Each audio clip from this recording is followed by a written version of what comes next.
வணக்கம் நண்பர்களே, உங்கள் எல்லாரையும் ரொம்ப நாள் கழிச்சு சந்திக்கிறதுல ரொம்ப சந்தோஷம். இப்போ இங்கே மணி வந்துட்டு காலையில் 3 மணி. என்ன கிழமை? இது ஒரு விண்டோஸ் எக்ஸிட் ஆகித்தலையாது. இருங்க, லோட் ஆகுது. 5ஆந்தேதி 8வது மாதம் இது. இன்றைக்கி என்ன பேச போகிறோன்னா, ரீசெண்டாக ஒரு ஆணவ கொலை வழக்கு போய்கிட்டுருக்கு. எல்லாருக்கும் தெரியும்னு நம்புகிறேன்.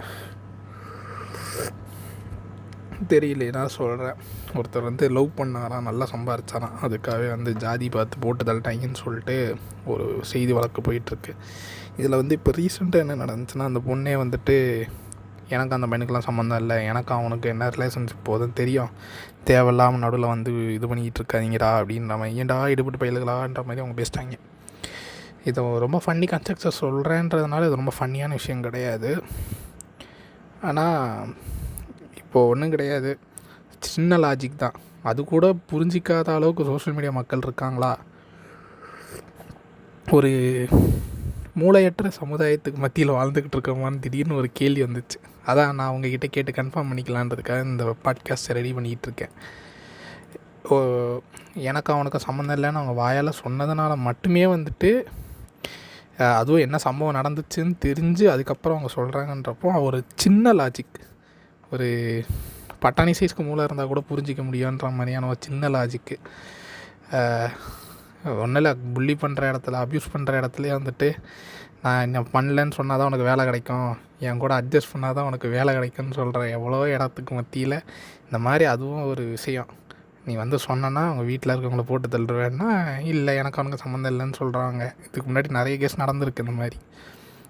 அதுலேயும் இந்த மாதிரி தான், எனக்கு அவனுக்கு சம்மந்தம் இல்லைன்ற மாதிரி நிறைய பெண்கள் சொல்லி பேக் அடித்த கதை இருக்குது. இது பேக் அடிக்கலை, நானே இந்த வார்த்தையை தப்பாக தான் சொல்கிறேன். அவங்க பேக் அடிக்கலை, அவங்க ஜஸ்ட்டு ஒரு சேஃப் சைடு அவங்கள காப்பாற்றிக்கிறதுக்காகவோ இல்லைனா அவங்கள சார்ந்த ஒரு ஆளை காப்பாற்றுறதுக்காகவோ அவங்க அந்த முடிவுக்கு தள்ளப்படுவாங்க. அவங்க அந்த முடிவை எடுக்கிற மாதிரி ஆகிடும்.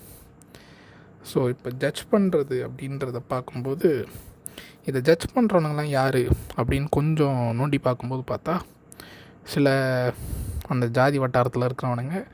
இன்னொன்று, சருக்கு புருக்குன்னு சவுண்டு கேட்டுச்சுன்னா மன்னிச்சிருங்க, ஏன்னா நான் பிளாக் காஃபி குடிச்சிக்கிட்டே பேசிக்கிட்டு இருக்கேன். இன்சல்ஸ்ன்னு பார்க்கும்போது, இன்சல்கள் பிறப்பதிலே உருவாக்கப்படுகிறார்கள்ன்றது தான் என்னுடைய சின்ன விஷயம். இன்சல்கள் என்னென்ன வகையில் உருவாகுறாங்க, இதுதான் இப்போது கண்டென்ட்டு. இது எதுக்கு இவ்வளோ முன்னாடி இவ்வளோ பேசிகிட்டு இருக்கேன்னா, இந்த இன்சல்கள்லாம் இந்த சொசைட்டியவே ஒரு மாதிரி குளறுபடியாக கொண்டு போய்கிட்டு இருக்காங்க. ஸோ அந்த இன்சல்களை பற்றி பேசும்போது என்ன ஒரு விஷயம்னா, இவனுங்களாம் யார்? ஒரு பெண்களால் செருப்படி வாங்கப்பட்டு, இல்லைன்னா தொடப்பக்கட்டை அடி வாங்கப்பட்டு விரட்டி அடிக்கப்பட்ட சில பழகத் தெரியாத, சோசியலைஸ்ட் ஆகாத, அதுக்கடுத்து பெண்கள்னாலே 10 அடி தள்ளி போய் நிற்க வைக்கப்பட்ட, இந்த மாதிரி நிறைய அவமானங்களுக்கும் அசிங்கங்களுக்கும் மத்தியில் கொஞ்சம் வாழ்ந்துட்டு வந்தவனுங்க தான் இந்த இன்சல்களில். நானே ஒரு இன்சல் தான், நான் அதை ஒத்துக்கிறேன். இவ்வளோ சொல்லிவிட்டு நீ யாரானா, நானே அந்த கூட்டத்துலேருந்து ஒருத்தன் வந்தேன். ஸோ என்னுடைய அனுபவங்களையும் சொல்கிறேன். அதுக்கப்புறம் என் மனசில் என்ன மாறுச்சுன்றதையும் நான் பதிவு பண்ணிக்க விரும்புகிறேன். ஏன்னா நாளைக்கு நான் செத்து போயிட்டேன் அப்படின்னா தெரியாதுல்ல நான் எப்படி இருந்தேன், என்ன பண்ணேன். நாளைக்கு என்னையை வச்சு 10 பேர் எழுதுவானுங்க, இவர் இவ்வளோ சூப்பராக இருந்தார், என்னோடய ப்ரொஃபஷனல் லைஃப்பை வச்சு என் பர்சனல் லைஃப் எழுதிக்கிட்டு இருப்பானுங்க. அப்படிலாம் இல்லை. பர்சனல் லைஃப்பில் நான் ரொம்பவே வேறு மாதிரியான ஒரு ஆள், ப்ரொஃபஷனல் லைஃப்பில் நான் வேறு மாதிரியான ஒரு ஆள். ஸோ அதான் என்னென்ன விஷயம் எனக்கு நடந்துச்சு, இன்சலாக ஆகிறதுக்கு எனக்கு என்னென்ன விஷயம் நடந்துச்சு, நான் எந்த மாதிரி வழி தவறி போனேன், திரும்பி நான் எப்படி வாழ்க்கையில் சரியான பாதையை சூஸ் பண்ணனான்லாம் தெரியல. ஆனால் யாரையுமே கஷ்டப்படுத்தக்கூடாத ஒரு நல்ல பாதைக்கு வந்துட்டேன். ஸோ அதுதான் இப்போ நான் ஃபுல்லாக உங்களுக்கு சொல்ல போகிறேன். என்னதுன்னா, சில வருடங்களுக்கு முன்னாடி முதல் இன்சல் அனுபவம் எப்போ ஆரம்பிக்குதுன்னா, இன்சல் ஆகிறதுக்கான அனுபவம் ஒரு ஸ்கூல்மேட்டுன்னு ஒருத்தன் வந்தான். இந்த மாதிரி அவங்க அக்காவுக்கு கல்யாண பத்திரிக்கை வைக்கணும்னு சொல்லி கூப்பிட்டான். அப்போ அந்த மாதிரி அவனும் ரொம்ப வருஷம் கழிச்சு பார்த்தான். அப்படின்னா அப்படி பழக்கமாகும்போது என்னதுன்னா, அவன் ஒரு பொண்ணை இன்ட்ரடியூஸ் பண்ணுறான். அந்த பொண்ணுக்கிட்ட நானும் பேசுகிறேன், நல்லா பேசிக்கிட்டு இருக்கோம். லைக் எப்படின்னா, ஃபோன் கால் பேசுகிறோம் பேசிக்கிட்டே இருக்கோம். எனக்கும் அந்த பொண்ணுக்கு செட் ஆகிடுச்சு கிட்டத்தட்ட. அவ்வளோதான், அந்த பொண்ணு தான் ஃபிக்ஸ் ஆகிட்டோம் ஓரளவுக்கு. அந்த பொண்ணுக்கும் ஓரளவுக்கு எப்படின்னா ஜாலியாக நல்லா பேசிக்கிட்டே இருந்துச்சு. அது எங்கே போய் நின்றுச்சுன்னா ஒரு ட்ரூத் ஆர் டேரில் போய் நின்றுச்சு. அப்படியே போச்சு, பேசினோம். அதுக்கப்புறம் வந்துட்டு அந்த பொண்ணு வந்து ஒரு ஸ்டெப்பு ஃபார்வர்டு எடுக்கிறது எனக்கு தெரிஞ்சுது. தெரிஞ்ச பிற்பாடு நான் என்ன பண்ணிட்டேன்னா, என் டிஸ்கார்ட் நண்பர்களோடு பேசிகிட்டு இருக்கேன். அதை பற்றி நான் வந்து இங்கே சேட் பண்ணிக்கிட்டே இருக்கேன்னா அப்படியே பேரலாக என்னுடைய டிஸ்கார்ட் நண்பர்களோட நான் இதை பற்றி சொல்லிக்கிட்டு இருக்கேன். இந்த மாதிரி ஒரு பொண்ணு பேசுது, எனக்கு என்னன்னு தெரில, செட் ஆகாமல் என்னன்னு தெரில, அப்படி இப்படின்னு பேசிட்டு வரேன். அந்த பொண்ணு நல்லா பேசுது. அந்த பொண்ணு உனக்கு செட் ஆகிற மாதிரி இருக்குது, உனக்கு பிடிச்சதுன்னா ஓகே சொல்கிறேன் அப்படின்ற மாதிரி சொல்கிறாங்க. ஓகே நல்ல விஷயம் அப்படின்னு சொல்லிட்டு நானும் பேசுகிறேன். அப்புறம் அந்த பொண்ணு என்ன கேட்டுச்சுன்னா, இந்த மாதிரி ஜாதியெல்லாம் கெட்டுச்சு, எல்லாம் கெட்டுச்சு. சரி, நான் அப்போ வந்துட்டு என்னுடைய மனநிலை என்னன்னா, பிடிச்ச பொண்ணு இருக்குது, நல்ல ஜாதியாக இருந்தால் ஓகே பண்ணிட்டு அது ஓகே பண்ணுற போகிறா, என்ன பண்ணுறது அப்படின்னு சொல்லிட்டு நானும் சொல்லிட்டேன், எல்லாம் பண்ணுறேன். அது மாதிரி செட் ஆகாது, இது நமக்கு ஒத்து வராதுன்ற மாதிரி சொல்லிட்டான். சரி ஓகே அப்படின்ட்டு நானும் விட்டுட்டேன். அப்புறமா என்ன ஆச்சுன்னா, என்ன ஒருத்தர் இன்ட்ரடியூஸ் பண்ணான்னு சொன்னேன் பார்த்தீங்களா, அவன் கொஞ்ச நாள் அந்த பொண்ணு ட்ரை பண்ண ஆரம்பிச்சிட்டான். நான் அந்த பொண்ணுக்கிட்டேருந்து டீசெண்டாக விலகிட்டேன், ரொம்ப டீசெண்டாக விலகிட்டேன். ஜென்டில்மேன் சொல்லுவாங்களா, அந்த மாதிரியான ஒரு விலகல் தான். விலகிட்டேன் நான் பாட்டுன்னு. அப்புறம் என்ன ஆச்சுன்னா, அந்த அவன் சொன்ன பார்த்தீங்களா, அவன் ட்ரை பண்ண ஆரம்பிச்சிட்ருக்கான். அவன் குயின்ஸ்லேண்ட் ட்ரிப்பு ஏதோ ஒன்று போயிருந்தான். அப்போ அந்த புள்ளையை பிடிச்சி ட்ரை பண்ணிக்கிட்டு இருந்தான். சரி ஏதோ ஒன்று நிம்மதியாக இருந்தால் சர்த்தாண்டான்னு விட்டாச்சு நாங்களும். ஏதோ ஒன்று பண்ணுறான், ஏதோ ஒன்று நிம்மதியாக இருந்தால் சேர்றான் அவன் அப்படின்ற மாதிரி நானும் விட்டுட்டு போயிட்டேன். எனக்கு அப்புறம் அந்த பொண்ணை பற்றின பெருசாக மைண்டில் ஐடியா கூட கிடையாது. அந்த பொண்ணு வேணான்னு சொல்லிடுச்சா, உடஞ்சி கிளம்பு அப்படின்ற மாதிரி விட்டேன் நான். அப்புறம் என்ன பண்ணியிருக்கு, இந்த பையன் கமிட் ஆகிருக்கான்ல, அவன்கிட்ட வந்துட்டு என்னையை பற்றி எப்படி சொன்னான்னு தெரியலை. நான் என்னவோ அவள் பின்னாடி சுற்றின மாதிரி போய் சொல்லியிருக்கா. அது அவனும் வந்துட்டு அவனுக்கு எனக்கும் ஒரு வாய்க்கா தகராறு இருந்துச்சு. அதுக்கப்புறம் அவனை என்கிட்ட பேசுறது நிறுத்திட்டான். நான் வேறு ஒருத்தங்கிட்ட ஒரு பஞ்சாயத்துக்கு போகும்போது இவன் அவன்கிட்ட சொல்லி, பஞ்சாயத்துக்கு போனவன்கிட்ட போய் இவன் அந்த ட்ரை பண்ணானா, அந்த பையன் அவன்கிட்ட சொல்லி, அவன் அத்தை பொண்ணு தான் அது, அவன் என்னவோ என்னைய வந்துட்டு நான் இவன் பின்னாடி தெரிஞ்சன்ற மாதிரி சொல்லிட்டு இருக்கான். எனக்கா என்னடா லூஸ் மாதிரி பேசுகிறீங்கன்னு இருந்துச்சு. இந்த இடத்துல நீ ஏன்டா இன்சலாக ஆகிறதுக்கான இது இருந்துச்சு அப்படின்னா, அவனுங்க வந்து கஞ்சாவை போட்டு பேசுகிறானுங்க. எனக்கு தெரியுது, நமக்கு வந்து தெரியும்ல, நம்ம நிறைய பேரோட பழகிறோம். அவனுங்க ஏதோ ஒரு குட்டி சர்க்கிள்குள்ளே சுற்றிக்கிட்டு திரியிறானுங்க. அவனுங்க என்னவோ என்னை கிண்டல் பண்ணிட்டா பெரிய விஷயம் நினச்சிக்கிட்டு இருக்கானுங்க. ஆனால் எனக்கு எப்படி இருந்துச்சுன்னா, சரி பாவம் ஏதோ அவனுங்களால் முடிஞ்சது இதை அவனுங்க வந்து ஒரு விஷயத்தை பண்ணிட்டு அதை பழி வாங்குறதுன்னு வேறு நினச்சிக்கிட்டு இருந்தானுங்க. அப்போ நான் படிக்கிறதுக்காக முடியாமல் இருந்த டைம் அது. ஒருத்தனுடைய எண்ணம் என்னன்றது கூட புரிஞ்சிக்காமல் அவனை வந்து தடுத்து நிறுத்திட்டோம், அவனை கஷ்டப்படுத்திட்டோம், நம்ம நிம்மதி தான் இனிமேல் அப்படின்னு நினச்சிக்கிட்டு அவனுக்கு நிம்மதியாக இருந்தானுங்க. சரின்னு விட்டாச்சு அதை. அப்போ அந்த சண்டையில் வந்துட்டு என்ன சொல்கிறேன், சண்டை கூட கிடையாது, அப்போ நான் கேட்குறேன், என் விஷயத்தை நான் கேட்குறேன். அப்போ அவன் சொல்கிறான், இந்த மாதிரி என் அத்தை பொண்ணுக்கிட்ட பேசிகிட்டு இருந்த பையன் தானே நீ, அது இதுன்ட்டு. ஆனால் என்கிட்ட இப்போ வரைக்கும் ஸ்க்ரீன்ஷாட் இருக்குது. அவள் தான் ட்ரூத் ஆர் டேர்லன்னா, அவள் தான் நெக்ஸ்ட் மூணு எடுத்தா, அவள் தான் பேசினா, அவள் தான் ஜாதி கேட்டால், எல்லாமே என்கிட்ட இருக்குது. நான் நினச்சிருந்தா அதை போட்டு அவளை மாட்டி விட்ருக்கவும் முடியும். எனக்கு அந்த செகண்ட் அந்த கோபத்துக்கு இருந்துச்சு, ஸ்க்ரீன்ஷாட் எடுத்து கொடுத்துடலாம் அப்படின்ட்டு. அப்புறமா ஒரு நைட்டு, நான் இந்த மாதிரி ரெகுலராக நைட்டில் தான் ஒர்க் பண்ணுவேன்ல, நைட்டு ஒர்க் பண்ணும்போது யோசிச்சுக்கிட்டே ஒர்க் பண்ணுறேன். அப்புறமா எனக்கு தோணுச்சு, இப்போ நம்மளும் ஒருத்தன் வந்துட்டு அப்யூசர், நம்ம ஏதோ சொல்கிற கண்டெக்ஸ்ட் தப்பாக எடுத்துக்கிட்டால் அப்யூசர்னு போடுறவங்களே இருக்காங்க எவ்வளோ பேர். ஏன்னா நானே அந்த மாதிரி ஏடா கூடமாக பேசி அடி வாங்கின ஆளுகள்லாம் கூட பார்த்துருக்கேன். நானே சில பேர்கிட்ட ஏதோ ஒரு கண்டெக்ஸ்ட்டு சொல்ல போய் அவங்க அதை தப்பாக கன்சியூம் பண்ண கதையும் இருக்குது. ஸோ இப்போ நம்ம வந்துட்டு யாருக்கிட்ட எனக்கு வந்து அப்புறம் என்ன யோசிக்க ஆரம்பிச்சிட்டேன்னா, இந்த எவிடன்ஸ் கொடுக்கறது பிரச்சனை இல்லை, அது யாருக்கிட்ட கொடுக்குறோன்றதே எனக்கு பிரச்சனை. அவங்ககிட்ட எதுக்கு நான் கொடுக்கணும்? அவன் அத்தை பொண்ணு வந்துட்டு உலக அழகியாகவே இருந்துட்டு போட்டேன், எனக்கு அதை பற்றி கவலை கிடையாது. அவன் என்னை இப்படி தான் நினச்சிக்கிறானா, நினச்சிக்கிட்டோம். நான் அந்த பொண்ணை போட்டு கொடுத்தா என்ன ஆக போகுது? அதிகபட்சம் நான் நல்லவன்ற பேர்லாம் கூட கிடைக்க போகிறது கிடையாது. அவன் சண்டை போட்டுட்டான், எல்லாம் பண்ணிட்டான். இதுக்கப்புறம் அவன் என்ன உத்தமாக நான் தூக்கி வச்சுக்க போகிறான்? கிடையாது. அவன் அப்படியே இருக்கட்டும், அவன் அப்படியே கஞ்சா அடிச்சுட்டு நிம்மதியாக இருக்கானா, இருந்துட்டு போட்டோம், ஐ டோன்ட் மைண்ட். அதுக்கப்புறம் என்ன தோண ஆரம்பிச்சதுன்னா, அப்போது அந்த டைமிங்கில் வந்துட்டு இதெல்லாம் நம்ம பண்ண வேணாம், ஆனால் இந்த பொண்ணுங்களே இப்படி தான் தேவைக்கு யூஸ் பண்ணிவிட்டு தூக்கி போட்டுருவாங்க. இப்போ தான் தெரியுதா நான் ஏன் இன்ஸ்டால் ஆக ட்ரை பண்ணியிருக்கேன்ட்டு. இது ஒன்று. இதே டைம் லைனில் கொஞ்ச நாட்களில் இன்னொரு சம்பவம் நடக்குது. என்னன்னா, அதே குரூப்பில் இருக்கிற இன்னொரு பொண்ணோட எனக்கு பேச்சுவார்த்தை இருந்துச்சு. நல்லா பேசிக்கிட்டு இருந்துச்சு. அந்த பிள்ளையும் ராவும் பகலும் பேசிக்கிட்டு இருந்தாங்க. அப்படியே நல்லா சூப்பராக போய்கிட்டு இருந்துச்சு. திடீர்னு என்னென்ன ஆச்சுன்னா, அவங்க அம்மா இந்த புள்ள ஃபோன் பேசுறதை பார்த்துட்டு, இவ வந்துட்டு யாரையும் லவ் பண்ணுறா. நாங்கள் ஃப்ரெண்ட்லியாக தான் பேசுகிறோம் இவ்வளோத்துக்கும். நான் லவ் பண்ணேன்னு லவ் பண்ண இல்லை, க்ரஷ் மாதிரி இருக்குன்னு ஒரு பிள்ளைக்கே வந்துட்டு என்னென்னா அவள் ஜாதி கேட்டு அனுப்பி விட்டுட்டா.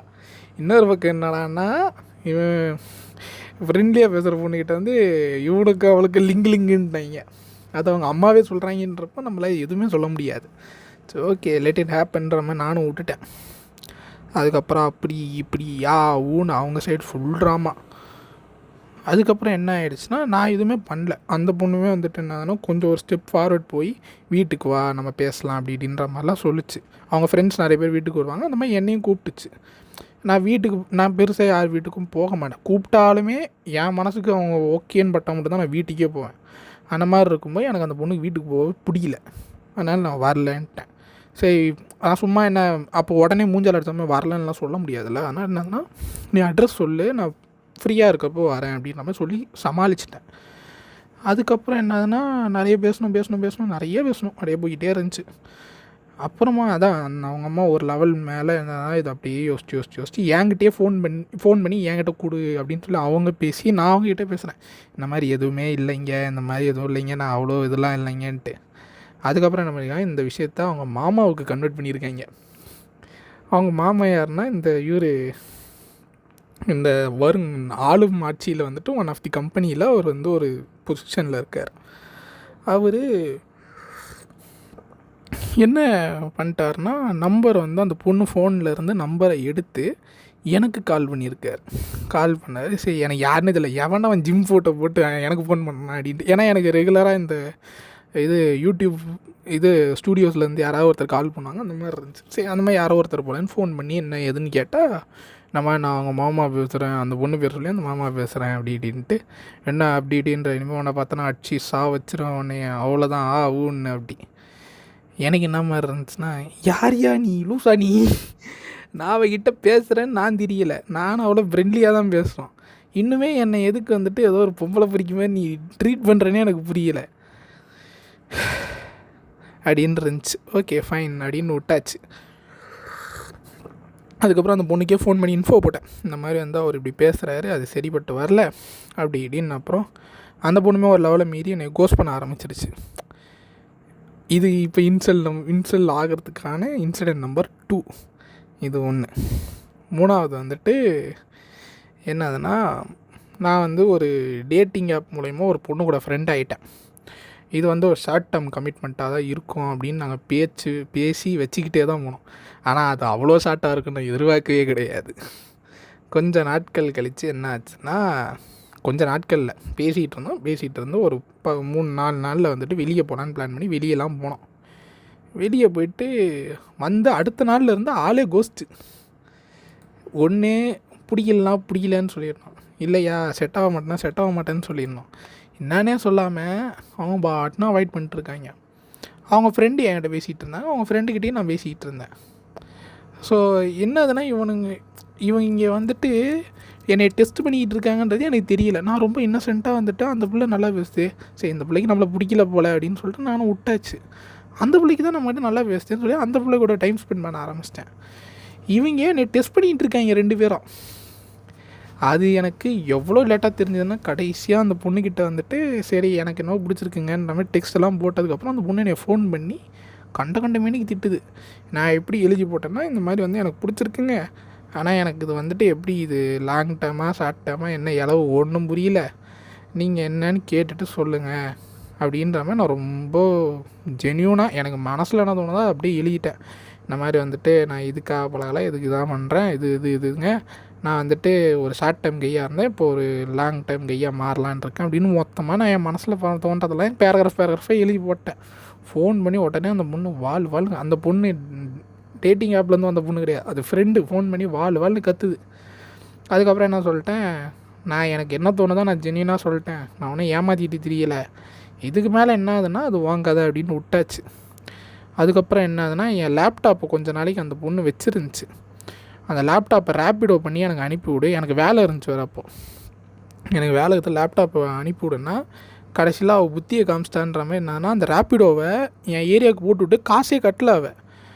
அவள் என்கிட்டேருந்து லேப்டாப் வாங்கி அவள் யூஸ் பண்ணிவிட்டு எனக்கு லேப்டாப்பை திரும்பி அனுப்பிட்டு அதுக்கு ரேப்பிடோவே என்னை கட்ட வச்சா. அந்த நேரத்தில் பாவம் நம்ம இவர் ரேப்பிடோ என்ன சொல்ல முடியும், அவர் இங்கேருந்து எங்கே தாம்பரத்துலேருந்து ஓட்டி, அந்த தாம்பரம் கூட இல்லை, அது பேர் என்ன, அந்த ஹாலிடே இன்னுக்கு பக்கத்தில் வருமே, அந்த ஈசிஆர் ஓஎம்ஆர் ரோட்டில், அங்கேருந்து ஓட்டியாந்து இங்கே கொடுத்துட்டு அவர் எதுக்கு நமக்காக நிற்கணும், இந்த சொல்கிறீங்க அவங்களையே நிற்கணும். அதனால் என்ன பண்ணிட்டேன், சரி இப்போது காசு போனால் போய் தொலையுது, 300 இந்த சனியை விட்டு தொலைஞ்சோமேன்னு சொல்லிட்டு 300 கட்டிட்டு அதுக்கப்புறம் கேட்குறேன், இந்த மாதிரி என் காசை எனக்கு திருப்பி அனுப்பு, நீ யூஸ் பண்ண லேப்டாப்புக்கு நான் காசு கட்டிகிட்டு இருக்க முடியாதுன்ட்டு. அதுக்கு உடனே இவ்வளோ நாளாக டெட்டில் இருந்த அந்த டேட்டிங் ஆப்பில் கிடச்ச பொண்ணு திடீர்னு இவ அக்கௌண்ட்லேருந்து மெசேஜ் அடிக்கிறான். என்ன அதுன்னா, உனக்கு என்ன திடீர்னு என்கிட்ட பேசிக்கிட்டே இருந்தால் அப்படியே அந்த பொண்ணுக்கு ஷிஃப்ட் ஆகிட்ட அப்படி இப்படின்ட்டு. என்ன லூஸ் மாதிரி இது பற்றி இதுதானே அவாய்ட் பண்ணிச்சுன்னு எனக்கு அப்படி இருக்குது. எனக்கு எப்படி தோண ஆரம்பிச்சதுன்னா, இது இன்சல் மொமெண்ட் நம்பர் 3. இந்த பொண்ணுங்கள்லாம் டெஸ்ட் பண்ணி தான் பழகுதுங்க அப்படின்ட்டு. அதுக்கப்புறம் இந்த மாதிரி மொமெண்ட்ஸ்லாம் ஹேப்பன் ஆனதுக்கப்புறம் எனக்கு எப்படி தோண ஆரம்பிச்சுன்னா, பொண்ணுங்கனாலே அவ்வளோதான், இதுங்களாம் இப்படி தான் அப்படின்ற மாதிரி. இது யார், சிங்கிள் பேரண்ட் சைல்டாக இருக்க நான் இப்படி யூஸ்லெஸ்ஸான பொண்ணுங்களை பார்த்துட்டு நான் என்ன சொல்கிறேன், மொத்த பொண்ணுங்க இனமே இப்படி தானே எழுதிக்கிட்டு இருக்கேன். ஸோ அப்புறம் கொஞ்சம் வருடங்கள் கடந்துச்சு. அதுக்கப்புறம் I made some good girls in sense not நீங்கள் சொல்கிற மாதிரி அந்த ஃபிசிக் அந்த மாதிரிலாம் கிடையாது, மென்டலி ரொம்ப நல்ல பெண்களாக இருந்தாங்க. இந்த பெண்களெல்லாம் மீட் பண்ண அதே நேரத்தில் அந்த பெண்களை மீட் பண்ணதுனால என்னதுன்னா, அந்த பெண்கள்கிட்டலாம் ரொம்ப நெகட்டிவாக நடந்து இந்த பெண்கள்லாம் வாழ்க்கையை விட்டு இப்போ கிளம்பிட்டாங்க. இப்போல்லாம் யாரும் கிடையாது, இப்போது எல்லாருமே அவுட் ஆஃப் மை லைஃப் தான். ஆனால் எனக்கு என்ன தெரிய வந்துச்சுன்னா, அவளுக்கு அப்படி இருப்பாளுங்க. அதாவது இந்த 4 பீத்த சிரிக்கிகளுக்காக ஒரு 4-5 பேரை அவாய்ட் பண்ணி வாழ்க்கையில் நிறைய நல்ல நபர்களை இழந்துட்டேன். ஸோ சொல்லிக்க விரும்புகிறது என்னதுன்னா, ஒரு 4 பேர் ஏதோ ஒரு மாதிரி கேவலமாக இருக்காங்கன்னா அது அவ்வளோதான். அவங்க அதில் நீங்கள் எதுவுமே பண்ண முடியாது. அவங்க கேவலமானவங்க தான். ஸோ அவங்கள ஒரு பக்கம் ஓரமாக வச்சுருங்க. இன்னொருத்தங்க என்ன ஆகுதுன்னா, இன்னும் உங்களை நோ மேட்டர் வாட் நீங்கள் எப்படி இருந்தாலும் பரவாயில்ல. ஏன்னா நான் இப்போ நான் உங்ககிட்ட பேசுகிற அளவுக்கு நல்ல நிலைமையில் இருக்கேன். இப்போ என்கிட்ட ஒரு மைக் இருக்குது, என்கிட்ட ஒரு வீடியோ எடுக்கணுன்னா எடுக்கிறதுக்குன்னு ஒரு செட்டப் இருக்குது, இந்த மாதிரி எல்லா விஷயமும் இருக்குது. இது எதுவுமே இல்லாத காலத்தில் என்னை நம்பி பேசினாங்க இருக்காங்கன்னு சொல்ல முடியாது, இருந்தாங்க. இப்போ யாருமே கிடையாது. சிலருக்கு கல்யாணம் ஆகிடுச்சு, சிலருக்கு வாழ்க்கையை பார்க்குறேன்னு போயிட்டாங்க, சிலர் புது கமிட்மெண்ட்ஸில் நிம்மதியாக இருக்காங்க. எல்லாரையும் நான் சினிகாமி மாதிரி மேலே இருந்து பார்த்துக்கிட்டு இருக்கேன். இது ஒரு மாதிரி நல்லாயிருக்கும் இந்த ஃபீலே, ஒரு எல்லாரையும் மேலே இருந்து பார்க்குறதே. சரி ஓகே, அது அனதர் டே அனதர் ஸ்டோரி. என்ன சொல்லிக்க விரும்புகிறேன்னா, சில கெட்ட வார்த்தையில் கூட வச்சுக்கோங்க, சில நாய்களுக்காக சிலரை நீங்கள் இப்படி ஜென்ரலைஸ் பண்ணுற முடியாது. எந்த விஷயத்தையுமே நீங்கள் ஜென்ரலைஸ் பண்ணுற முடியாது. இன்டெல்லில் வர ஐயோ இப்படி சொல்லிட்டேன்னா உடனே ஆப்ஜெக்டிஃபிகேஷன்றானுங்களே. சரி சும்மா நான் ஒரு எக்ஸாம்பிளுக்கு சொல்கிறேன்ப்பா, இதை பெண்களோட ஆப்ஜெக்டிஃபிகேஷன்லாம் பண்ணிக்காதீங்க. இன்டெல்லில் வர எல்லா ப்ராசஸருமே i9க்காக தான் படைக்கப்பட்டிருக்கு. ஆனால் i9 இருக்கிற i9 பர்ஃபார்மன்ஸ் தான் எல்லா ப்ராசஸரும் கொடுக்கும்னு நம்ம எதிர்பார்க்கவே முடியாது. சிலது i7, சிலது i5, சிலது i3. அது பேர் CPU பின்னிங்னு சொல்லுவாங்க. இந்த மாதிரி பெண்கள்லேயே நான் ஒரு i3யும் i5யும் பார்த்துட்டு i9 ப்ராசஸரே இப்படி தான் இருக்கும்னு நான் பேசுகிறது எவ்வளோ கேவலமான முட்டாள்தனமான வாதம். புரியுதுல? இது நிறைய டெக்னிக்கல் நாலேஜ் இருக்கிறவங்களுக்கு புரியும்னு நினைக்கிறேன், நார்மலாக கேட்குறவங்களுக்கு புரியாது. ஸோ அதான் சொல்கிறேன்ல, இப்போது ஒரு இன்னும் நல்லா புரிகிற மாதிரி சொல்லணுன்னா எப்படி சொல்கிறது, ஒரு குப்பை தொட்டியை பார்த்துட்டு ஐயோ குப்பை நாறுது அப்படின்னு சொல்கிறேன். ஆனால் அங்கே பக்கத்துலேயே ஒருத்தன் பெரிய பங்களா ஒன்று இருக்குது, பங்களாவுக்கு பக்கத்தில் ஒரு குப்பை தொட்டியை சுற்றி பார்த்துட்டு சி எல்லாமே குப்பை தொட்டி தான்ல அப்படின்னு பேசினேன்னா, பங்களாவை அப்போ யார் பாப்பா?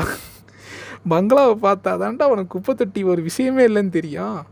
நான் பார்த்தது குப்பை தொட்டிங்க அப்படின்றது புரிஞ்சிக்க லேட் ஆகும். அதனால் ஃபஸ்ட்டு இவங்க இப்படி சீப்பாக நடந்துக்கிறாங்கன்னா நீ அவ்வளோதான், இது வந்து பெண்கள் ஆண்களை பார்த்து சொல்லிக்கிட்டு இருப்பாங்க, அவன் இவ்வளோ தான் அப்படின்ட்டு. இப்போ ஆண்கள் பெண்களை கூட இப்படி பார்த்து சொல்லலாம், நீ இவ்வளோ தான், உனக்கு இவ்வளோ தான் வேல்யூ அப்படின்ட்டு. இதில் இப்போ இன்னொரு சுவையான விஷயம் சொல்கிறேன். நான் சொன்னல அந்த லேப்டாப்பை அனுப்பிட்டு ரேப்பிடோ கூட கட்டாமல் என் தலையில் அந்த காசை கட்ட நாயின்ட்டு. அது வந்துட்டு இப்போ என்ன பண்ணுச்சுன்னா, ரீசெண்டாக ஒரு ஹையரிங் ரெக்குயர்மெண்ட் அனுப்பிட்டு, அப்படி இதை நான் எப்படி எடுத்துக்கிறதில்ல. ஆனால் என்னை இப்படி ஹர்ட் பண்ணவங்களாம் நான் இப்படி தான் பேசுவேன். இதை நான் ஜென்யூன் கெஸ்டராக கூட எடுத்துக்கலாம். ஆனால் எனக்கு ஜென்யூன் கெஸ்டராக எடுத்துக்க விருப்பமே கிடையாது. என்னை ஒருத்தர் ஒரு இக்கட்டான சூழ்நிலையில் அட்டராத்திரியில் மாட்டி விட்டுட்டு அவங்க வந்துட்டு ஐஸ்கிரீம் சாப்பிட்டாங்க. அன்றைக்கி நைட்டு ஐஸ்கிரீம் சாப்பிட்ற ஸ்டேட்டஸ்லாம் போட்டாங்க.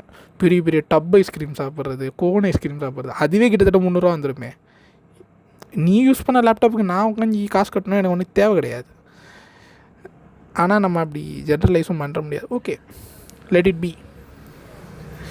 ஸோ அதான் சொல்கிறேன்ல, குப்பை தொட்டியை பார்த்துட்டு குப்பை தொட்டினும் எல்லாமே குப்பை தொட்டினும் நீங்கள் ஜென்ரலைஸ் பண்ண முடியாது. பங்களாவை பார்த்துட்டு எல்லாருமே பங்களான்னு நீங்கள் ஜென்ரலைஸ் பண்ண முடியாது. ஆப்ஜெக்டிஃபிகேஷன் பண்ணுறேனே இருக்கட்டும், ஆனால் நமக்கு ஈஸியாக கனெக்ட் ஆகிறதுக்கு மெட்டஃபரிக்கலாக அதை சொல்கிறேன். ஸோ அப்படியே எடுத்துக்கோங்க தயவு செஞ்சு. ஸோ அவ்வளோதான் இந்த விஷயத்தில் சொல்லிக்க விரும்புகிறது இதுதான். எல்லோரையும் ஜென்ரலைஸ் பண்ணுறாதீங்க. இன்சலாக இருக்கிறது தப்பு கிடையாது. ஆனால் இன்சலாக இருந்து இன்னொருத்தரை கஷ்டப்படுத்துறது ரொம்ப தப்பு. இன்சலாக இருந்து நீங்கள் வந்துட்டு எப்படி சொல்கிறது, உங்களுடைய பால்ஸை வெட்டிக்குவாங்க, சிங்கிள் தாண்டா கெத்து அப்படின்னு சொல்லிக்குவாங்க. பெண்களை பார்த்தா சீப்போன்ற மாதிரி நீங்களே உங்கள் குரூப்புக்குள்ளே வந்துட்டு கிசுகிசுக்குவாங்க. அது பிரச்சனை கிடையாது. ஆனால் அதை நீங்கள் பொது வெளியில் பேசுகிறப்போ நீங்கள் கேன்சராக கருதப்பட வேண்டிய ஒருத்தர் தான் என்னை பொறுத்தவரை. ஏன்னா இன்றைக்கி வரைக்கும் உங்கள் ஏரியாவில் குப்பை அள்ளுறதே ஒரு லேடியாக தான் இருப்பாங்க. அவங்க சம்பாரித்து பார்த்தா அவங்க வீட்டுக்கு போய் அவங்க வேலையை பார்ப்பாங்க. அவங்கவுங்க வேலையை பார்க்குறாங்க. அப்படிப்பட்ட ஆட்களும் இருக்காங்க. அடுத்தவங்க சுரன்றதை மட்டுமே வேலையாக வச்சுட்டு இருக்கவங்களும் இருக்காங்க. ஸோ இதையும் பார்க்கணும், அதையும் பார்க்கணும். இதை மட்டுமே பார்த்துட்டு அதை முடிவு பண்ணாதீங்கன்றதும் ஒரு விஷயம். தென் என்னென்னா, இதிலேருந்து நான் எப்படி மாறினேன் அப்படின்றதும் சொல்ல வேண்டிய விஷயம் இருக்குது. எப்படி மாறினேன்னா, பெருசாக சொல்கிறதுக்கு எதுவும் இல்லை. உங்கள் வாழ்க்கையில் இழப்புகள் எப்போ ரொம்ப அதிகமாகுதோ அப்போ நீங்கள் வந்துட்டு கடந்து போன விஷயங்களை சவச்சு பார்க்கும்போது உங்களுக்கு வந்துட்டு நம்ம மாறணும் அப்படின்ற அந்த ஒரு ஃபீல் வரும். இது நான் நேராக சொல்லலை, சுற்றி வளைச்சி சொல்கிறேன். நிறைய பேருடைய வருகைகள், நிறைய பேருடைய இழப்புகள் மட்டும்தான் உங்களை வந்துட்டு யோசிக்க வைக்கும். அந்த மாதிரி இருக்கிற வரைக்கும் எதோடைய அருமையும் தெரியாது. அதெல்லாம் போனதுக்கப்புறம் தான் அருமை தெரியும். ஸோ அதனால் இருக்கும்போது முடிஞ்சால் அதை வந்துட்டு செரிஷ் பண்ணி அதை வந்து தூக்கி வச்சு கொண்டாடுங்க. இல்லைன்னா விட்ருங்க. ஏன் போராடுறீங்க? முடியாதுன்னா முடியாதுன்னே இருந்துருங்க. எதுக்கு ஏமாற்றிக்கிட்டு இது பண்ணிக்கிட்டு? அவ்வளோதான். ஸோ அந்த பெண்ணுடைய வீடியோவில் கமெண்ட் போடுறாங்க. இந்த மாதிரி நான் சொன்னல, இந்த 4 பேரை பார்த்தவங்க, அந்த 4 பேரை பார்த்துட்டு அந்த ஃபேஸில் இன்னும் அப்படியே நிற்கிறாங்க. அதை தாண்டி இன்னும் அவங்க வரல. ஸோ அவங்கள பெருசாக கண்டுக்காதீங்க. அவங்களுக்கு நீங்கள் அட்டென்ஷன் கொடுத்து நீ திருந்தணுன்டான்னு சொன்னீங்கன்னா தான் அவனுக்கு என்னன்னா, நம்மளை பார்த்து திருந்தணுன்றா, ஏன் பிரச்சனை எனக்கு தான் தெரியுன்ற. அவன் இன்னும் 4 செருப்படி வாங்கினா தான் அவன் திருந்துவான். இன்சல்கள் அப்படி தான் திருந்துவாங்களே. நீங்கள் சிலரை வந்துட்டு நிறுத்த முடியாது, சிலரை திருத்த முடியாது. அதில் இந்த இன்சல்களும் ஒருத்தங்க. புரிஞ்சிருச்சா? ஸோ நீங்கள் ஏதாவது கமெண்ட்டில் ஒரு முட்டாளை பார்த்தீங்கன்னா தயவு செஞ்சு அந்த முட்டாளுக்கு போய் ரிப்ளை போடாதீங்க. அந்த முட்டாளாகவே இருக்க விட்ருங்க. அந்த முட்டாள் ஒரு நாள் அறிவாளியாக மாறுறதுக்கு, அறிவாளின்னு இல்லை, ஒரு நாள் மனுஷனாக மாறுறதுக்கு அவனே அதுக்கான வழியை தேடி போய்க்குவான். நம்ம எதுவும் சொல்ல முடியாது. அந்த முட்டாள் வந்துட்டு அறிவாளிகள் கூட்டத்தில், அறிவாளி கூட்டம்னு சொல்ல முடியாது, அதான் நாகரிகமாக இருக்கிற மனித கூட்டத்துக்கு உள்ளே வர்றதுக்கு ஒரு நாள் அவனுக்கு தடை வரும். நீ மனிதனாக இருந்தால் தான் உள்ளே வரணுன்ற அந்த தடை வரும்போது அவன் அந்த இதுக்குள்ளே வருவான், அந்த க்ரைட்டீரியாஸ்குள்ளே வர ஆரம்பிப்பான், ஃபிட்டின் ஆக ட்ரை பண்ணுவான். இந்த மாதிரி விஷயங்களை வந்து ஃபிட்டின் ஷேம் பண்ணுங்கடா. பண்ணுறானுங்க. சிகரெட் அடிக்கலையா எங்கள் குரூப்பில் சேராத, தண்ணி அடிக்கலையா எங்கள் குரூப்புலலாம் வராத. இது ஸ்கூல் டைம் காலேஜ் டைம்லலாம் இதை ஒரு கெத்துன்னே சொன்னானுங்க இருக்கானுங்க. எனக்கு அவனுங்கெல்லாம் நினச்சி இன்றைக்கி அவனுக்கு நல்ல பிளேஸில் இருக்கானுங்க நான் நம்புகிறேன். உண்மையிலே அவனுக்கு நல்ல பிளேஸில் இருக்கணும். ஈவன் அவனுங்க என்னை புள்ளி பண்ணியிருந்தாலும் என்ன பண்ணியிருந்தாலும் சரி, நான் அவனுங்களுக்காக வேண்டிக்கிறது they should be in a good place. ஏன்னா their father and mother deserve that. அவனுங்க டிசர்வ் பண்ணானுங்களா எனக்கு தெரியாது, ஆனால் அவங்க அப்பா அம்மா அதை டிசர்வ் பண்ணியிருக்காங்க. அதுக்காக தான் அவனுக்காக காசை போட்டு படிக்க வச்சு இது பண்ணியிருக்காங்க. அவங்க அப்பா அம்மாக்காவது அவனுங்க அதை டிசர்வ் பண்ணியிருக்கணும்னு நான் ஆசைப்பட்றேன். அதெல்லாம் ஒரு விஷயம்னு சொல்லி ஸ்கூல் டைமில் ஃப்ளெக்ஸ் பண்ணவனுங்க எவ்வளோ பேருன்னு சொல்ல முடியாது. ஸ்கூல் டைமில் ஃப்ளெக்ஸ் பண்ணவனுங்க இருக்கானுங்க. காலேஜ் டைமில் அது ஒரு படி தாண்டி நிறைய சப்ஸ்டன்ஸ் அப்யூஸ் பண்ணவனுங்க, அந்த மாதிரி நிறைய பேரை பார்த்துருக்கோம். அதாவது சப்ஸ்டன்ஸ் அப்யூஸ் பண்ணிட்டு கிளாஸ்லேயே இருந்தவனுங்களாம் இருக்கானுங்க. இந்த மாதிரி நிறைய பேரை பார்த்துருக்கோம். ஸோ அதான் சொல்கிறேன்ல, அந்த ஃபிட்டின், இந்த மாதிரி விஷயங்களுக்கு ஃபிட்டின் பண்ணுறதை விட்டுட்டு, மனுஷனாக இருந்தால் தாண்டா நீ எல்லாம் கூட்டத்துக்குள்ளே வர முடியும், உனக்குலாம் ரெஃபரல் கிடைக்கும், உனக்குலாம் வேலை கிடைக்கும்னு சொன்னால் அவன் ஆட்டோமேட்டிக்காக ஃபிட்டின் ஆக ட்ரை பண்ணுவானா மாட்டானான்றது ஒரு விஷயம் இருக்குது. ஸோ அதான் இந்த விஷயத்தை நான் அந்த ஆணவ படுகொலை அப்பயே பேசினேன்னா, என்னடா வந்துட்டான்டா செர்லாக் டப்பாவை மாட்டி விட்டுருப்பானுங்க, எனக்கு டப்பா கட்டி விட்டுருப்பானுங்க, என்னை வந்துட்டு அட்டென்ஷன் சீக்கிங் பைத்தியன்னு எழுதி போட்டிருப்பானுங்க. இதை அப்பயே சொல்லாமல் இப்போ சொல்கிறதுக்கு ரீசன்னா, கொஞ்சம் தளர்ந்து அப்புறம் பேசினோன்னா சில விஷயங்கள் கேட்குறதுக்கு நிறைய காதுகள் ரெடியாக இருக்கும். அது ஒரு விஷயம். ரெண்டாவது, இப்போ வந்து 3வது அவுன்ஸா அது பேர் என்ன, 3வது ரவுண்டு பிளாக் காஃபி போயின்னுக்குது. அதான் சில காதுகள் அப்போ தான் திறக்கவே படும். அதோடு வந்துட்டு இப்போது காசாவை பற்றி என்னுடைய ஃப்ரெண்டுன்னு சொல்ல முடியாது, இன்ஸ்டாகிராமில் ஃபாலோ பண்ணுற ஒருத்தங்க பேசிகிட்டு இருந்தாங்க. எனக்கு அதை பற்றி கேட்க எப்படி இருக்குன்னா, என்னடா இது இப்படி நந்துக்கிறீங்க அப்படின்ற மாதிரி இருந்துச்சு. என்னதுன்னா, காசாவில் வந்துட்டு கஷ்டப்படுறாங்களாம். அந்த பார்டரில் நின்றுக்கிட்டு கறியும் மீனுமா சமைச்சு தின்னுக்கிட்டு இருக்கானுங்க. சவச்சி சோறு தானடா திங்கிறீங்க, நீங்கள் தான் மனுஷன் தானடான்ற மாதிரி இருக்குது. இப்போ இந்த டாப்பிக்கோட ஏன்னா இந்த டாபிக் சேர்க்குறேன்னுலாம், ஆனால் அப்போ இங்கே கடவுள்ன்றதே ஒரு மாதிரி சீன்ற மாதிரி ஒரு விஷயமாக மாறிடுச்சுல்ல அப்படின்னு ஒரு ஃபீல் இருக்குது எனக்கு. ஏன்னா இங்கே வந்துட்டு எல்லாம் என்னத்துக்காக வந்துட்டு நல்லவனாக இருக்கணும்னு போராடுறானுங்க. உண்மையிலே வந்துட்டு நல்லவனாக இருந்தால் நம்ம காசு கொட்ட போகுது இல்லை ஏதாவது ஒன்று ஆக போகுதுன்னா இருக்கானுங்க, கிடையாது. இங்கே நல்லா இருந்தால் சொர்க்கத்துக்கு போவோன்றானுங்க. அங்கே போனால் நம்ம இங்கே வந்து பொண்ணே தொடலைனா கூட அங்கே நமக்கு வந்து எத்தனையோ கண்ணின்னு சொன்னானுங்களே, எத்தனையோ பொண்ணுங்க நமக்கு தருவாங்க. இப்போ பொண்ணுங்க இதே மாதிரி செத்து போச்சுன்னா நிறைய பசங்க நமக்கு தருவாங்க அப்படின்ட்டு. அதெல்லாம் எனக்கு இன்னும் உண்மைன்ற மாதிரி தோணலை இவனுங்க இப்படி பண்ணுறதெல்லாம் பார்த்தா. இதெல்லாம் வந்துட்டு என்னதுன்னா ஒரு மணி லாண்ட்ரிங் ட்ரிக்கு. ஒரு ஷெல் கம்பெனி வச்சு எப்படி காசை வந்துட்டு ஒரு சர்வீஸ் கொடுத்தா மாதிரி எழுதி கணக்கு எழுதி அப்படியே அந்த சர்வீஸ் கொடுத்தா மாதிரி காசு எக்ஸ்ட்ராவாக போட்டு பாருங்கள் அவருக்கு நாங்கள் காசு கொடுத்துருக்கோம், எங்கள் லாபத்துலேருந்து எடுத்து கொடுத்துருக்காங்க, நாங்களே நடத்தில் தாங்க போகிறோம் அப்படின்னு சொல்லி ஏமாற்றுவாங்க. பார்த்தா பேக் எண்டில் காசு வந்துக்கிட்டே இருக்கும் அவனுக்கு. அந்த மாதிரி தான் இருக்குது இது.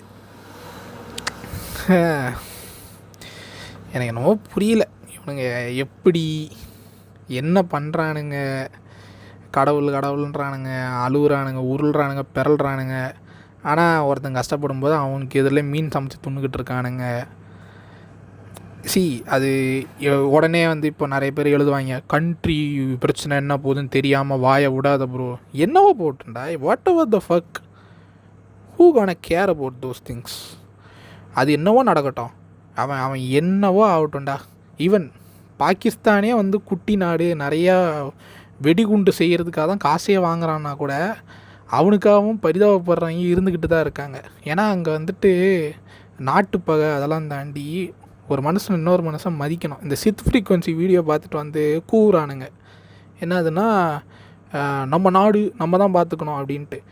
நாடுன்றதே வந்துட்டு என்னதுன்னா எங்கள் அரசாங்கம் எங்கள் ரூல்ஸ், அதுக்குள்ளே எங்கள் ஆளுக இருக்காங்க. உங்கள் அரசாங்கம் உங்கள் ரூல்ஸ், உங்கள் ஆளுக இருக்காங்க. அதை தாண்டி வெளியே வரவன் ஒரு ஐடி கார்டோடு உள்ளே வரணும், வெளியே போகணுன்றது தான். இவ்வளோ தான் பேசிக், இவ்வளோ தான். இப்போது எல்லாருமே ஒன்றா இருக்கணும்னா எல்லாருக்குமே ஒரே ரூல்ஸ் இருக்கணும். அப்படி இருந்தால் ஒரு ஆள் இருக்கணும். ஒரு கிங்குக்கு அடியில் ஒரு விஷயம் இருக்கிறது வந்து இட் ஒன்ட் ஒர்க். அதனால் அவன் பிரிச்சுக்கிட்டு அவன் நிம்மதியாக வாழ்கிறான்.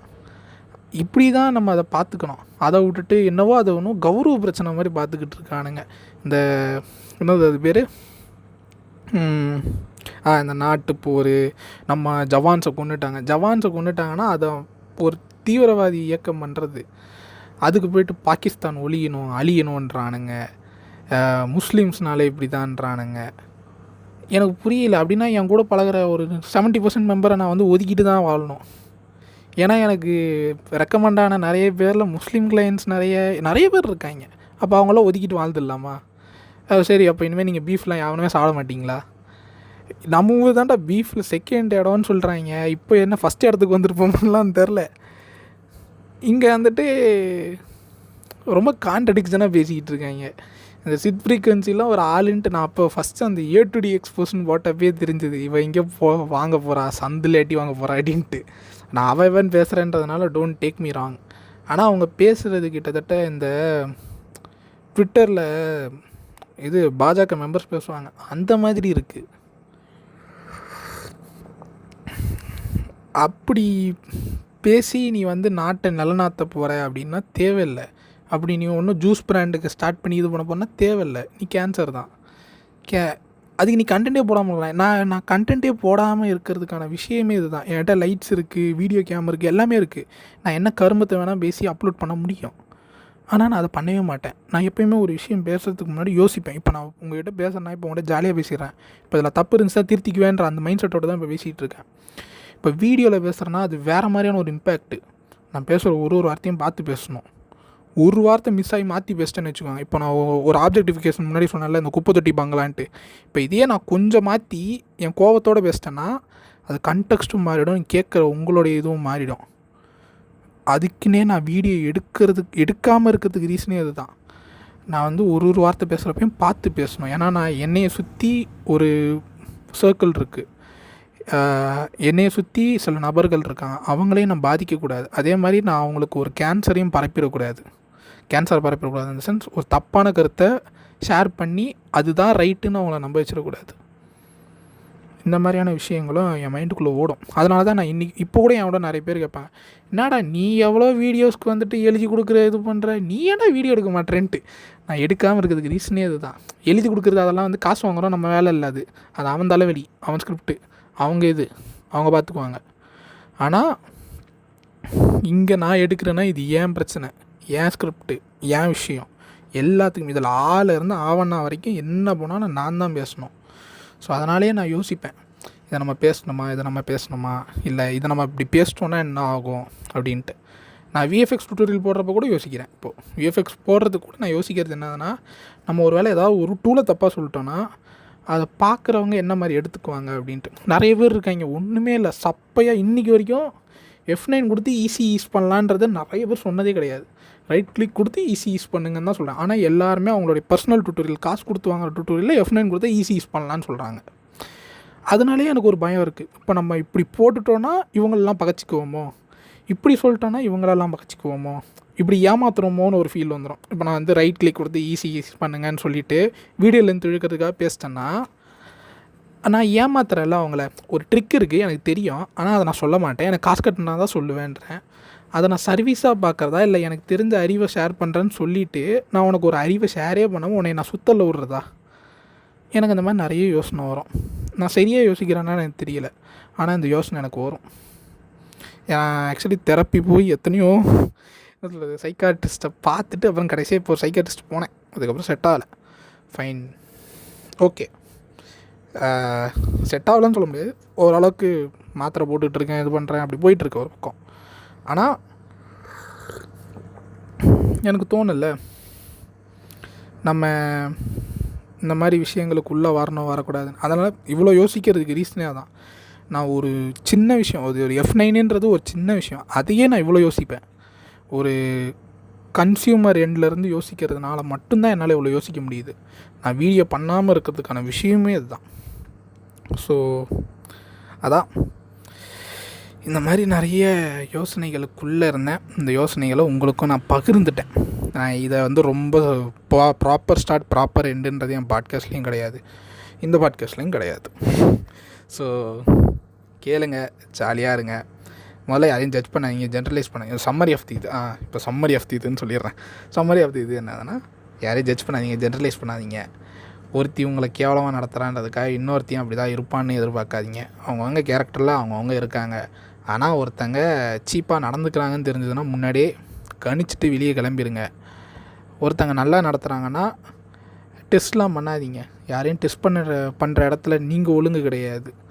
ஏன்னா நீங்கள் உத்தமசீலன், நீங்கள் வந்து இந்த அது பேர் பெர்ஃபெக்ஷனிஸ்ட் அப்படின்ற மாதிரி இருந்தீங்கன்னா மட்டும் டெஸ்ட் பண்ணுங்கள், இல்லைனா பண்ணாதீங்க. இப்போ என் ஆடியோவை கேட்குற சில பெண்கள் யோசிப்பாங்க, ஏன்டா அன்றைக்கி நீ எங்களை அதெல்லாம் பண்ணிவிட்டு இன்றைக்கி நீ சொல்கிறியா அப்படின்ட்டு. நான் அதுக்கு இன்றைக்குமே மன்னிப்பு மற்றும் வருத்தங்களை தெரிவிச்சுக்கிறேன். எதுவும் மாற போகிறதில்ல, நான் மாறிட்டேன்றதை சொல்கிறேன், அவ்வளோதான். எதுவும் மாற போகிறதில்ல. இன்னொரு விஷயம், சரி இன்னொரு விஷயமும் இருக்குது, அதையும் இங்கேயே சொல்லிடுறேன். முடியறதுக்கு முன்னாடி ஒரு ட்ரிவியாவாக வச்சிட்றேன். எனக்கும் என் ஸ்கூல் மேட்டுக்கும் ஒரு பஞ்சாயத்து போயிட்டு இருந்துச்சு. இப்போ இல்லை, ரொம்ப முன்னாடி. நான் வந்து யூடியூப்பில் வந்து குட்டியாக ஒரு கேபிள் டிவியில் ஒர்க் பண்ணிகிட்டு இருக்கும்போது என் ஸ்கூல் ஃப்ரெண்டு ஃப்ரெண்டுன்னு சொல்ல முடியாது, அப்போ நான் அவனை ஃப்ரெண்டாக பார்த்தேன், இப்போ நான் அவன் ஃப்ரெண்டாக கூட பார்க்க விரும்பலை. ஃபோன் பண்ணி திடீர்னு இந்த மாதிரி நாங்கள் ஒரு யூடியூப் சேனல் ஆரம்பிக்கிறோம் வான்னு சொன்னோம். அப்படி சரி ஓகே போவோன்னு போய் மீட் பண்ணி ஸ்டார்ட் பண்ணி எல்லாமே இதுவாச்சு. அப்புறமா ஓகே ஃபைனுன்ற மாதிரி ஆச்சு. அதுக்கப்புறம் என்ன ஆச்சுன்னா, அந்த யூடியூப் சேனலில் வீடியோவே எடுக்கலை. அதில் 2 விஷயம் இருந்துச்சுன்றதை என்னால் இப்போ கண்டுபிடிக்க முடிச்சு. அப்போ எனக்கு அதுக்கு பேர் சொல்ல தெரியல. ஒன்று கண்டென்ட் வளர்ச்சி, அவங்களுக்கு என்னத்தை கண்டென்ட் எடுக்கிறதுனே தெரில. 2வது வந்துட்டு அவங்க எடுக்கிறது எதுக்குமே அவங்க எடிட்டு இந்த மாதிரி ஒரு விஷயத்துக்கு அவங்க பேக்கெண்டாக டெக்னிக்கலாக எதுவுமே பிளான் பண்ண கிடையாது. ஸோ இந்த 2 விஷயத்தினால அந்த யூடியூப் சேனல் உருப்படி இல்லை. அதனால் என்னதுன்னா, அந்த இன்வைட் பண்ணான்னு நம்பாதுங்க, அவன் அந்த பையன் கூட ஒர்க் பண்ணுற மாதிரி நிலமை இருந்துச்சு. ஒர்க் பண்ணோம், அப்படியே போச்சு. அப்போ நான் ரொம்ப சின்ன பையனாக இருந்தேன், டிப்ளமோ தான் இருந்துச்சு. டிப்ளமோவில் இருந்து வெளியே போகிறேன், இப்போ தான் டிப்ளமோ எண்டில் இருக்கேன். எனக்கு எப்படியாவது okay fine day graphic designer அப்படி இப்படின்னு கொஞ்சம் கொஞ்சமாக போனான்னு லோகோ பண்ணி கொடுத்தோம், எல்லாம் பண்ணி கொடுத்தோம். ஓகே நைஸுன்னாங்க. லோகோவுக்கு பே பண்ணாங்களான்னா அது ஃப்ரெண்ட்லியாக பண்ணி கொடுத்தது, அதனால் அது பெருசாக எதுவும் இல்லை. அதுக்கப்புறம் எனக்கு பே பண்ணுறேன்னு ஒரு மெனு கார்டு பண்ண சொன்னாங்க. மெனு கார்டை பண்ணி கொடுத்தாச்சு.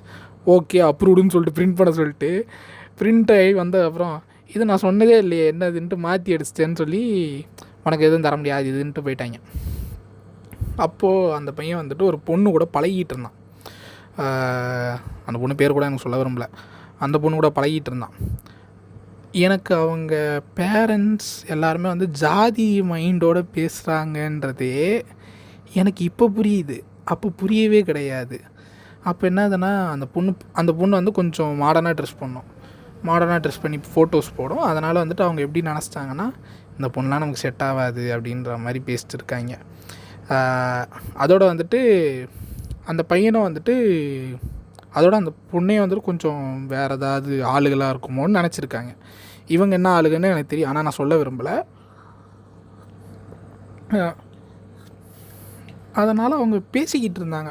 நான் மட்டும்தான் இருந்தேன், அந்த பையன் கிடையாது. எனக்கு இப்போ வரைக்கும் அந்த சினாரியோ மைண்டில் இருக்குது. நான், அவங்க அம்மா, அவங்க அண்ணன் 3 பேர் உட்காந்துக்கிட்டு இருக்கோம் கடையில். அந்த கடையில் உட்காந்துக்கிட்டு அவங்க சொல்கிறாங்க இந்த மாதிரி அந்த பொண்ணு கூட அவன் இப்படியே பேசிக்கிட்டே இருக்கும், அவன் ஃபோன் பேசிக்கிட்டே இருக்கும் அந்த பொண்ணு கூட. நான் என்ன நினச்சேன், ஓகே இட்ஸ் ஃபைன் அப்படின்ற மாதிரி நான் விட்டுட்டேன்.